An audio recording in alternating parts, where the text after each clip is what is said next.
Welcome back to another video on the Space Koala. Today we are in Cesena, Italy, and I am going to visit AstroShow, which is the largest astronomical expo of the region. We will hopefully see a bunch of different brands and all the telescope stores of the area, as well as the major astronomical associations. There is a very wide range of tubes available for purchase from all price ranges and all brands. I'm at the stand of a company called Reginato, who essentially do artisanal handmade Dobsonians. I've been eyeing them for a while, but I'm particularly interested in this model that they just showed me, which is their smallest version, which is still a 20-inch model, which is 50 centimeters. And what is particularly interesting about it is how easy it is to assemble. I have assembled a few Dobsonians in the past, but I've never seen this quick mounting mechanism where you just pull down this part and it comes apart. And it literally takes you 2 seconds to mount each of these truss tubes. The reason I was particularly interested in this tube is because they just told me that the heaviest part, which is the primary mirror cell, is 22 kilograms. That is something that I can barely lift probably on my own, which means that I would be able to move this whole thing on my own. It will have to wait, however, because the starting price is about 13,000 euros, that is without tax. I am currently at the stand of Artesky, one of the larger telescope stores of the region. And this is the corner of the Artec Astrographs, which are essentially a range of high quality, all handmade in Italy, Newtonian telescopes.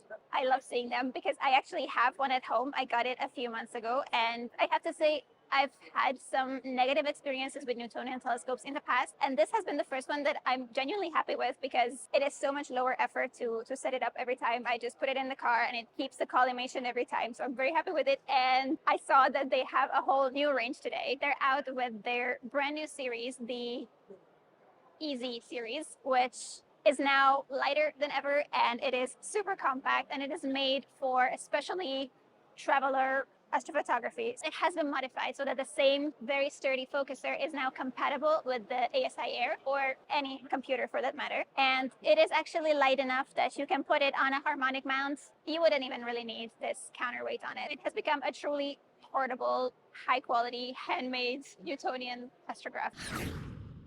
Right now I'm at the stand of Auriga, which is another telescope store, and I just found that they have this brand new product. At least I never knew it before. It is supposed to come out at the beginning of next year, and this is a new range of solar telescopes done by the company Acuter.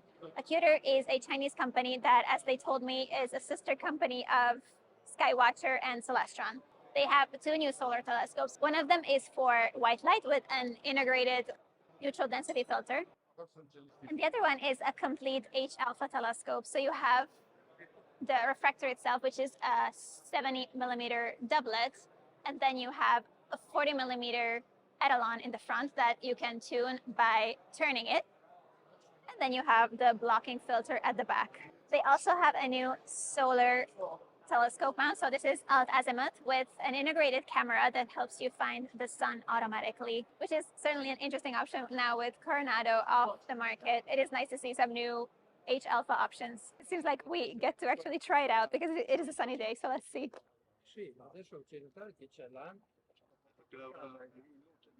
Tuning the etalon here, you get to see quite a lot of filaments, and you can also see a couple of prominences. I think this is more or less the maximum you can see from this because this is literally here in a parking lot and it is the afternoon. So this is not doing justice to the instrument because this is not how you should do solar observation. But I have to say this is probably performing better than the Coronado that I have currently. As far as they have told me, the OTA itself will be costing about 1,000 euros, and then you will be able to buy the package with the mount itself for maybe 1,400. I'm at the stand of Segugio, a company that I didn't know before, but they have this new star tracker called the TrackerX Evo. This is essentially an extremely compact star tracker that you can use for mainly wide field use. Essentially, the main selling point is how compact it is, and it also is very light. Like in this piece that I'm holding in my hand, the ball head is heavier than the tracker itself. You have a place to polarine with their own polar scope. You can align.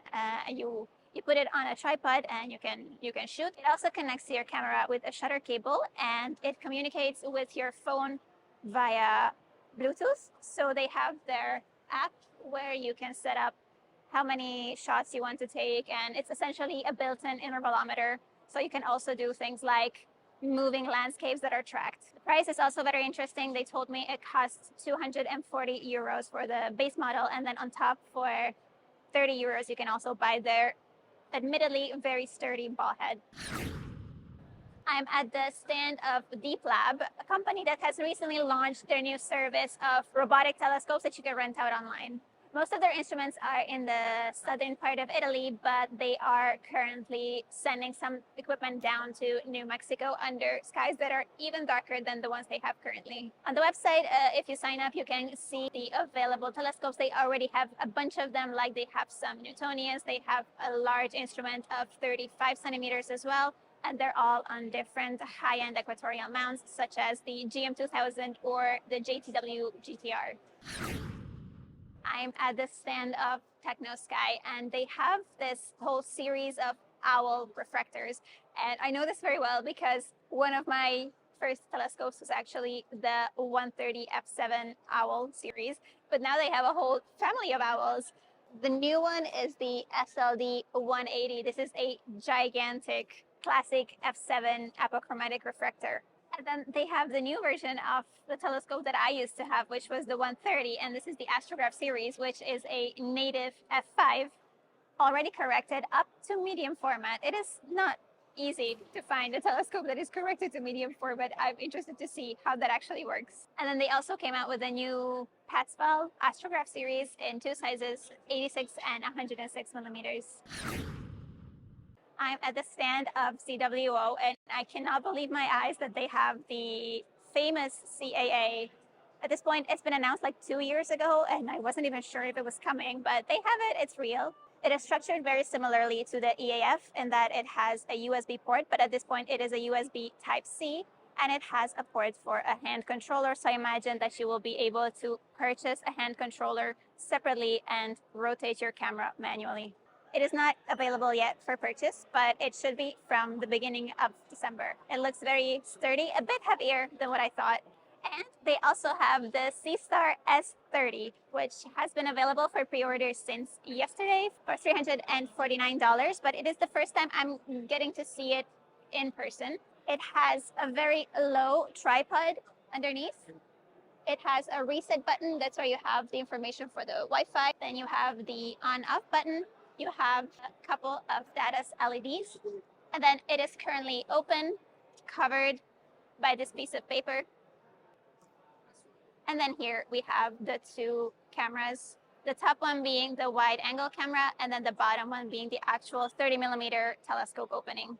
It is now 6 p.m. I have spent the entire day not only looking at all the cool stuff and new things, but I also met a lot of old friends and also some new friends. And I met a couple of people that normally I only know from social media and Instagram. It was so nice to run into them, other astrophotographers. They do this fair once a year, and this is the second time I came. I kind of wish they did it more often because it is a really nice event. And I hope you also found it interesting, especially those new products that we saw. And consider subscribing to the channel if you're not already subscribed. And I wish you clear skies.